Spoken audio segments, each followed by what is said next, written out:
আসসালামু আলাইকুম প্রিয় বন্ধুরা, আশা করি আপনারা সকলে অনেক ভালো আছেন। যারা মোবাইল দিয়ে চাকরি আবেদন করতে চায় তাদের মেজরিটির ২টা প্রবলেম আমরা ফেস করি বা দেখতে পাই। সেই প্রবলেম দুটো হচ্ছে, এক হচ্ছে আপনি সঠিকভাবে সঠিক ওয়েতে পিক্সেলকে সেট করতে পারেন না মোবাইল দিয়ে যখন করতে যান। আর দ্বিতীয় নাম্বার হচ্ছে আপনার সিগনেচারটা। এটা বসানোর একটা ওয়ে রয়েছে, সঠিকভাবে এগুলোকে কাস্টমাইজ করতে হয়। সো অনেকে যেটা পারেন না, আমি চাচ্ছি আমার যেহেতু আপনার ল্যাপটপ আছে, আমি আপনাদেরকে এই সার্ভিসটা প্রোভাইড করব।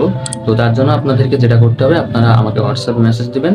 সেখানে আপনারা আমার সাথে কনভারসেশনের মাধ্যমে আপনার যে পিকচার এবং যে সিগনেচারটা রয়েছে সেটা আমাকে পাঠিয়ে দিলে আমি কাস্টমাইজ করে আপনাদেরকে দিয়ে দেবো। তবে সামান্য কিছু সার্ভিস চার্জ এখানে দিতে হবে। এরপরে আপনাদেরকে পরিপূর্ণ সাপোর্ট দিয়ে আপনারা কিভাবে আবেদন করছেন, কোথায় কিভাবে বসাতে হবে, সম্পূর্ণ টেকনিক আপনাদেরকে শিখিয়ে দেওয়া হবে এক প্রকার। এখানে যে সুবিধাটা আপনারা পাচ্ছেন সেটা হচ্ছে, আপনি যদি একবার এই ছবি এবং সিগনেচারটা একবার কাস্টমাইজ করে নিতে পারেন, সেক্ষেত্রে আপনাকে নেক্সট টাইম কিন্তু আপনার কম্পিউটার দোকানে যেয়ে আবেদন করতে হচ্ছে না। সো আপনি যদি ইন্টারেস্টেড হয়ে থাকেন, অবশ্যই আমাকে হোয়াটসঅ্যাপে নক দিন। আমি আপনাকে হেল্প করব এবং সামান্য সার্ভিস দিয়ে আমাদের সার্ভিসটি গ্রহণ করার জন্য অনুরোধ জানাচ্ছি।